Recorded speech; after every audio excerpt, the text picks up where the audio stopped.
Olá pessoal, tudo bem com vocês? Estou aqui me recuperando dessa gripe que me estragou um pouco, mas graças a Deus eu estou melhorando a cada dia mais. Vocês me perdoem pela minha voz estar horrível desse jeito.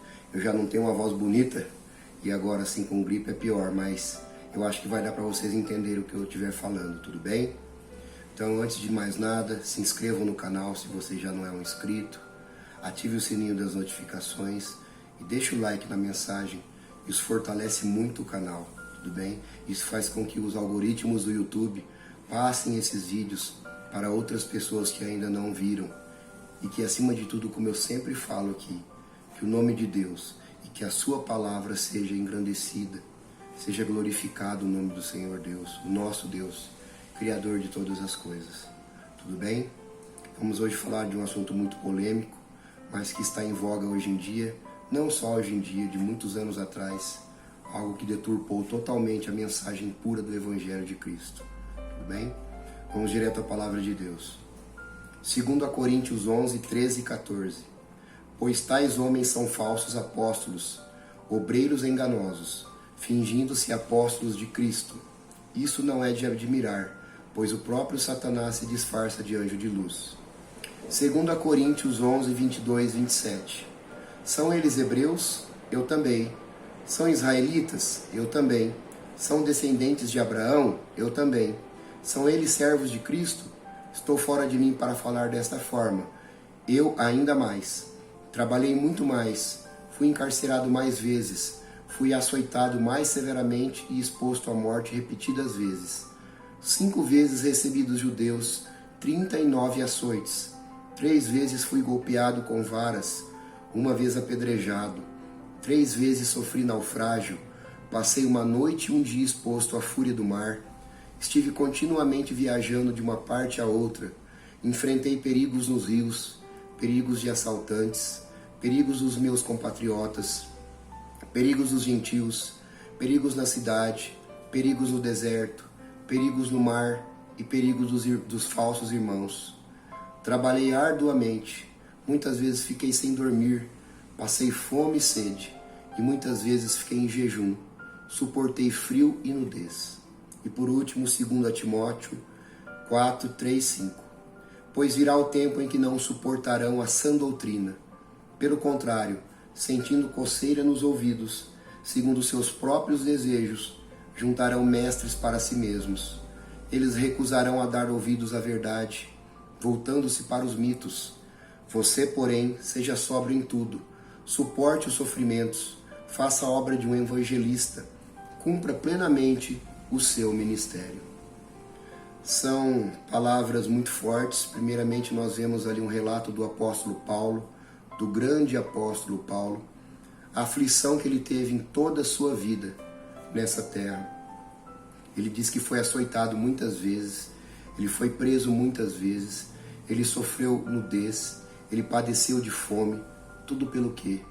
Tudo pela pregação do Evangelho de Cristo, o Evangelho puro, a sã doutrina. E por fim aqui nós lemos que no final dos tempos, ou seja, agora que nós estamos vivendo no final dos tempos, com certeza, as pessoas não suportarão mais a sã doutrina. O que é a sã doutrina? É a cruz de Cristo, o Evangelho de Cristo, é pregar pura e simplesmente sobre Jesus Cristo, sobre o que Ele fez na cruz por nós. É o que eu venho pregando nesse canal já há muitos vídeos. Eu tento pregar simplesmente a cruz do nosso Senhor Jesus Cristo, o que Ele sofreu por nós, a redenção que nós temos pelo Seu sangue tão precioso, tão maravilhoso. Eu poderia estar enchendo esse canal aqui com muitas notícias de coisas sensacionalistas, de teologia da prosperidade, de correntes, de coisas que acontecem, que geram a fé, de espíritos, falar sobre espíritos, mas não. Eu estou tentando pregar pura e simplesmente somente o Evangelho de Cristo. Isso aí já é algo absolutamente incapaz da nossa inteligência suportar. Tanto é que nós teremos depois dessa vida a eternidade para nós compreendermos o tamanho desse amor que Deus sentiu por nós. enviando o Senhor Jesus Cristo para morrer por nós. E não só por nós, por todos aqueles que zombavam dele, por todos os inimigos. Então o amor de Cristo, ele é algo substancial, ele é algo impalpável à nossa vã inteligência. O amor de Cristo, como eu falei no vídeo passado, ele pode voltar lá no passado e pregar às pessoas no inferno da época de Noé, e elas serem salvas, elas serem livres. Eu creio que foi por isso que Jesus foi lá pregar, não tem outro sentido. Então, o que acontece hoje em dia, as pessoas hoje em dia não pregam mais sobre isso. Raras e honrosas exceções de igrejas aí, de pastores, pregam sobre isso, sobre a doutrina pura, a sã doutrina de Cristo, aquilo por que tanto Paulo pregou, aquilo por que tanto Paulo sofreu, aquilo por que tanto os discípulos e os apóstolos de Jesus, os verdadeiros apóstolos, não esses apóstolos aí que dizem que existem hoje, que não são apóstolos coisa nenhuma, tá? Então essa é a sã doutrina. Então as pessoas dizem que no final dos tempos, como agora, elas não suportariam mais, elas começariam a ter mestres para si mesmos. O que é isso, mestres para si mesmo? Adorar o dinheiro, adorar a mamon, adorar a teologia da prosperidade. Mas isso vem de agora? Não.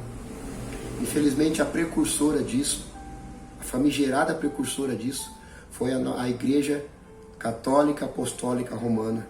Sim, foi a Igreja Católica que começou com isso, através das indulgências, através de que você tinha que pagar, você tinha que dar dinheiro para que os padres, os bispos, viessem a perdoar os seus pecados. Olha que coisa absurda.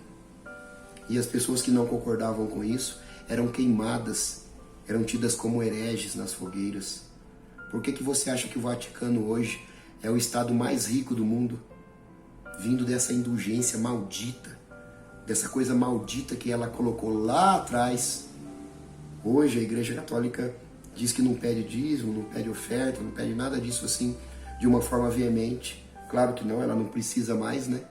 Ela já assassinou muitas e muitas pessoas lá atrás, milhares de pessoas lá atrás que não concordavam com isso. Ela assassinou, ela matou por dinheiro, o perdão da fé, as indulgências, essa coisa satânica, essa coisa abominável, essa coisa maldita que ela fez lá atrás e que hoje o Vaticano é o estado mais rico do mundo. Então nós tivemos uma transição. Lá atrás foi a Igreja Católica que se enriqueceu absurdamente com isso. E hoje em dia, o que nós temos? Hoje em dia nós temos a teologia da prosperidade, pastores pregando que você é obrigado a dar o dízimo. Dízimo não é obrigado a dar. Tá? Outro dia eu vou fazer um vídeo sobre isso. O dízimo não é obrigatório, porque nós não estamos debaixo mais da lei, nós estamos na graça do Senhor Jesus Cristo. Em nenhuma passagem da Bíblia Deus mandou que as pessoas salvas pelo sangue dele dessem o dízimo. Somente os judeus. Jesus, quando viveu, ele viveu a lei por nós. Jesus pode ter dado dízimo durante a sua vida, mas a partir do momento que ele morreu, que foi instaurada a nova aliança, mudou-se o sacerdócio. O dízimo não é o mais obrigado a dar. Eu dei o dízimo muitos e muitos anos. Hoje eu não dou mais o dízimo, eu dou ofertas, mas ofertas de coração, porque Deus requer da gente tudo que a gente for dar, o amor. Se você dá o teu dízimo por amor, amém, Deus seja louvado. Agora, se você dá o teu dízimo por obrigação, isso não é válido diante de Deus, Deus não aceita. Está na Bíblia isso. Deus ama aquele que dá com alegria.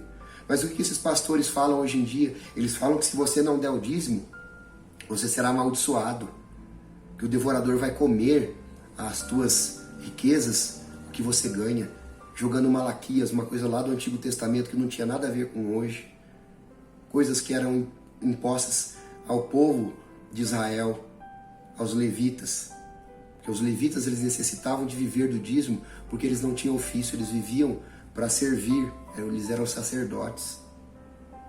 Tudo bem? Então isso foi mudado de uma forma nojenta, de uma forma absurda hoje em dia.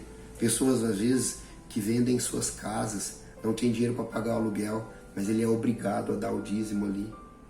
Ele está dando aquilo, ela não está dando por amor, ele não está dando com vontade para Deus, agradecendo a Deus, ele está dando por obrigação, como se ele fosse um levita, como se ele fosse um judeu, um israelita lá de antigamente. Então isso é um absurdo.